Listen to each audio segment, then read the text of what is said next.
noches a todos, gracias por vuestra asistencia. Esta tarde contamos con la presencia de Enrique Serrano, que como sabéis es catedrático de Geografía Física de la Universidad de Valladolid. Lleva más de 27 años estudiando los glaciares, ¿verdad? Desde el año 1988. Ha recorrido el mundo en diversas expediciones científicas, más de 14, ¿verdad? Que contábamos antes, que ha recorrido pues, prácticamente todo el mundo, ¿no? Los Andes, la Patagonia, el Himalaya, los Urales, Groenlandia.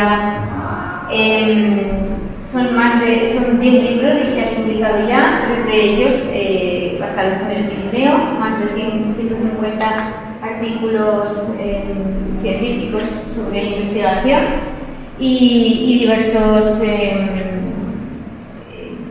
diversos cargos de prestigio que has tenido como presidente de la Sociedad Española de Geología y vocal del Comité Científico de los Parques Nacionales, que es actualmente uno de tus cargos. Es un honor para nosotros poder contar esta tarde con la presentación de tu libro Glaciares, Cultura y Patrimonio, la huella cultural de los glaciares pirenaicos, que además es la primera vez que se presenta en Aragón, ¿verdad?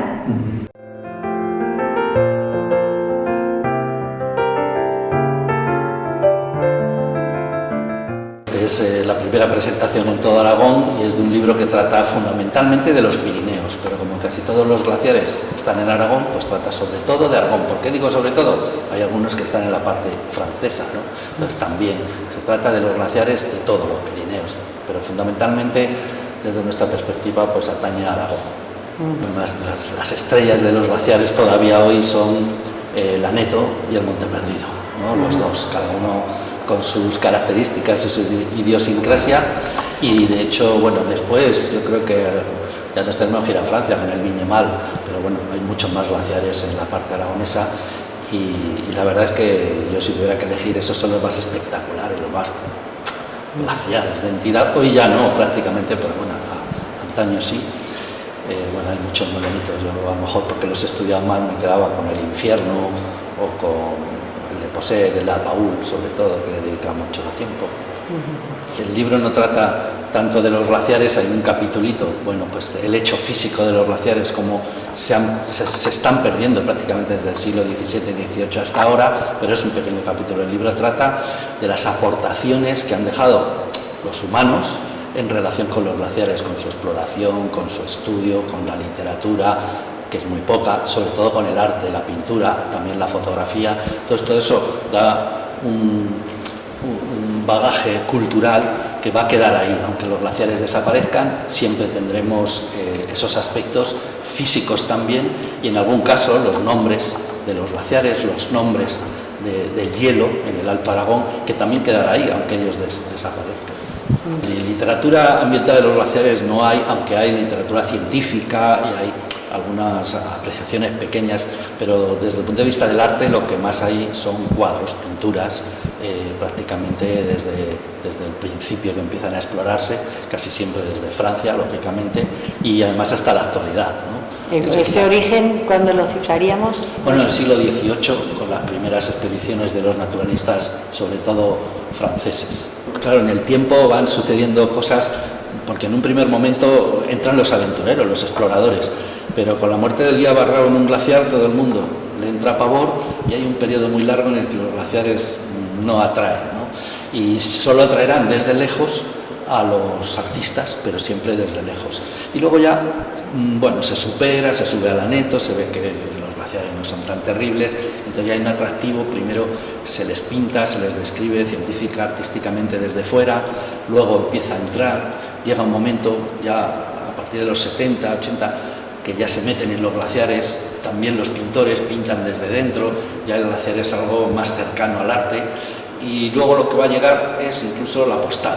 Con la postal ya lo que pasa que es una postal, además en Francia, y la postal también en Aragón y en Cataluña se hacen colecciones de postales de los glaciares, no hablo que también de postales de todo el Pirineo, pero ya de glaciares incluso, de tal manera que incluso llega, pues alguien venía por aquí, hablo de principios, muy finales del siglo y de principios del siglo XX, y le mandaba a su familia a Barcelona, a Madrid, a Zaragoza, una postal de un glaciar que ya empezaba a ser algo que se tenía en cuenta, porque si no, en Zaragoza, en Madrid, en Barcelona, pues los glaciares era cosa de otras montañas. Y sobre todo destaca Schrader.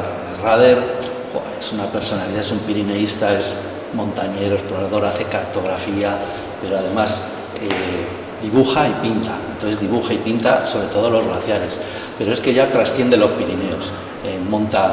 Es el presidente del Club Alpino Francés en los Pirineos, pero monta una asociación de artistas montañeros para pintar, y va a pintar a los Alpes, y tiene una trascendencia y tiene unas pinturas y unos cuadros también fuera, ¿no?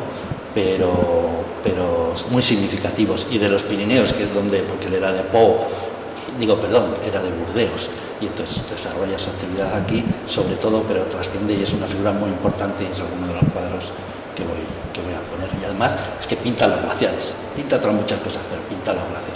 Y yo llevo desde finales de los 80 trabajando y muy poquita gente se ocupaba de los glaciares. Ahora, en cambio, bueno, pues eso y es interesante, hay mucha gente estudiando los glaciares, recorriéndolos, pero en cambio quizá, hay un artista que es Valon Rat, que le dedica una colección un poco en esa línea, como desaparece, que es fotógrafo, voy a hacer las fotografías de la desaparición, desde un punto de vista ya muy artístico, pero realmente se ha abandonado a favor del deporte, digamos, y de la ciencia, que también ahora hay más jóvenes y más universidades y grupos de investigación que nunca estudiando los glaciares, aunque es cuando precisamente están desapareciendo. El último capítulo también hace referencia a los glaciares como patrimonio natural, que ya son, o bien están en parques nacionales, o en Aragón cada uno de los glaciares son espacios naturales protegidos, que no se les puede proteger físicamente mucho, pero lo son, y ya son un patrimonio físico, ya glaciológico, que va más allá de todo esto que trata el libro, pero el libro sobre todo trata